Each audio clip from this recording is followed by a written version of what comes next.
राधे राधे। मेरे जितने भी प्रिय जो हमारे चैनल को देखते हैं, हमारी बात को सुनते हैं, उन सभी प्रिय लोगों को मेरी तरफ से राधे राधे।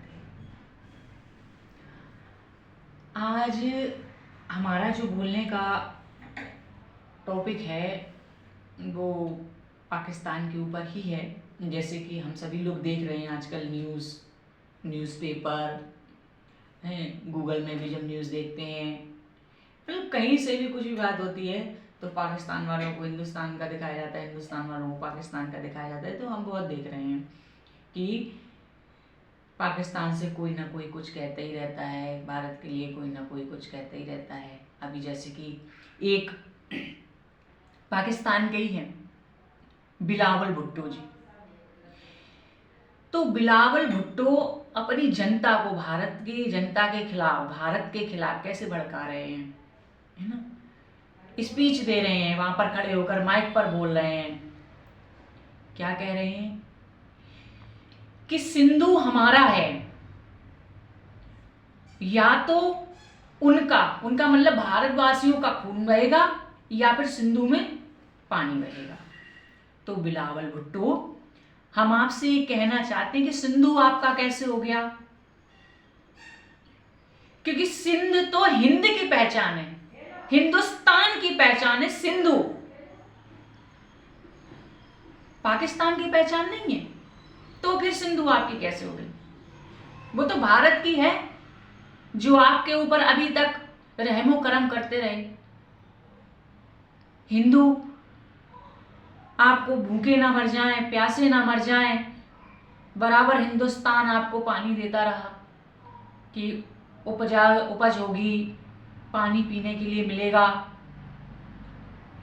और रही खून की बात, तो आप एक भी भारतवासी का खून नहीं बहा पाएंगे, और पानी की तो छोड़ ही दीजिए। अगर आप नहीं सुधरे, और ये बात आपको भारतीयों के लिए नहीं कहनी चाहिए, हिंदुस्तान के लिए नहीं कहनी चाहिए, ये बात अपने घर में पाकिस्तान में बैठे उन कायरों से जिन्होंने कायराना हरकत की है, एक निहत्थे लोगों के ऊपर वार किया है, उनसे कहनी चाहिए कि तुम लोगों की वजह से आज पाकिस्तान को पानी मिलना बंद हो गया।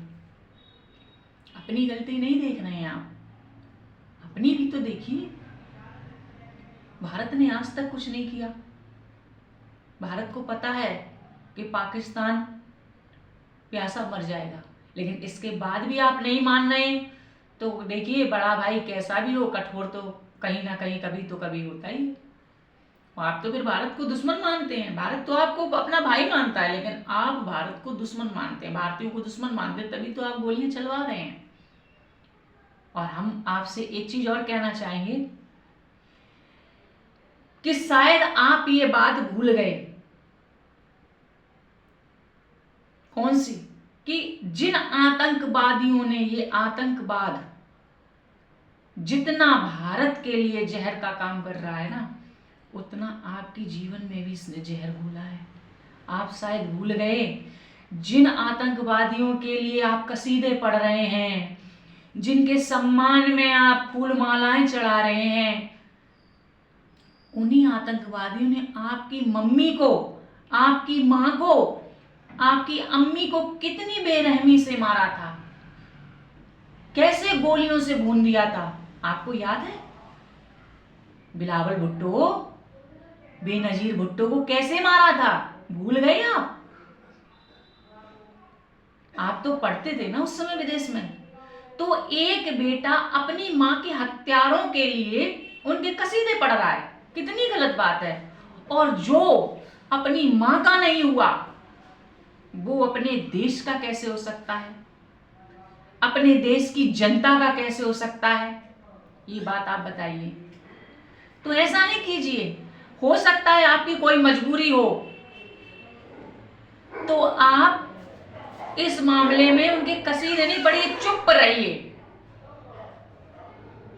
भड़काइए नहीं किसी को भारत के खिलाफ। भारत ने कभी भी किसी के लिए भी गलत नहीं किया, लेकिन फिर भी लोग भारत को, और सबसे ज्यादा पाकिस्तान, भारत को अपना दुश्मन मानता है, जबकि भारत ने हमेशा बुरे वक्त में पाकिस्तान की मदद की है। इसके बावजूद भी तो इतनी किसी की मजबूरी नहीं होती है कि जो अपनी मां के हत्यारों के सम्मान में फूल मालाएं अर्पित करे। अगर आप उन्हें सजा नहीं दिला सकते तो आप उनके कसीदे भी मत पढ़िए। और रही सिंधु की बात, तो सिंधु हिंदुस्तान की पहचान है, क्योंकि उसको इंडस रिवर कहते हैं और इंडस इंडिया की पहचान है, नॉट पाकिस्तान की। तो इतना तो समझ ही लीजिए। और उन जो गहे गुजरे जो आपके देश में रहते हैं, मूर्ख लोग जो अनर्गल अनर्गल भाषाएं बोलते रहते हैं, उनको भी समझाइए कि क्यों बोल रहे हो, क्या है। आपने शुरुआत की, आप हमेशा आपका देश कुछ ना कुछ ऐसा करता रहता है जिससे कि भारतवासियों की परेशानियां बढ़े। अभी तक झेलता रहा भारत, बहुत झेला भारत ने, माफ भी कर दिया, फिर झेला, फिर माफ कर दिया। कभी गोलियां चल रही हैं, कभी बंदूकें चल रही हैं, कभी सीज फायर का उल्लंघन हो रहा है, इसके बाद भी भारत देखता रहा। तो देखने की भी एक हद होती है, एक सीमा होती है हर चीज की। समुद्र होता है, सागर बहुत शांत होता है, परंतु पूर्णिमा वाले दिन उसमें भी ज्वार भाटा उठता है, और वो ज्वार भाटा जो भी समुद्र के संपर्क में चीज आती है सबको डुबो देता है। और वैसे समुद्र से शांत कुछ नहीं है, तो भारत भी शांत है, उसको शांत रहने देना चाहिए था।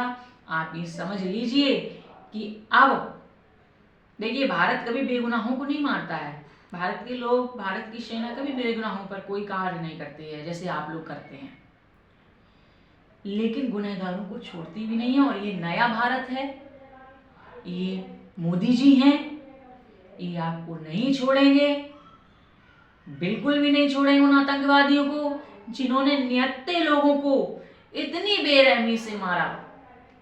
कितनी गलत बात है, किसी की माँ को मार दिया, वो किसी की माँ के सामने उसके बच्चे को मार दिया, किसी माँ बाप के सामने उसके बच्चे को मार दिया, तो किसी बीवी के सामने उसके पति को मार दिया, बच्चों के सामने पिता को मार दिया। कितनी गलत बात है, रहम नहीं है क्या? शैतान है। और रही हूरों की बात, तो शैतानों को हूरें नहीं मिला करती हैं, कहीं पे भी नहीं लिखा है। शैतान के लिए दोज़ख बनाया गया है। तो जो आतंकवादी लोग हैं ना, जिनको 72 हूरों का जो वहाँ के कुछ पढ़ा के भेजते हैं, तो वो समझ लीजिए कि शैतानियत करने वाला शैतान होता है।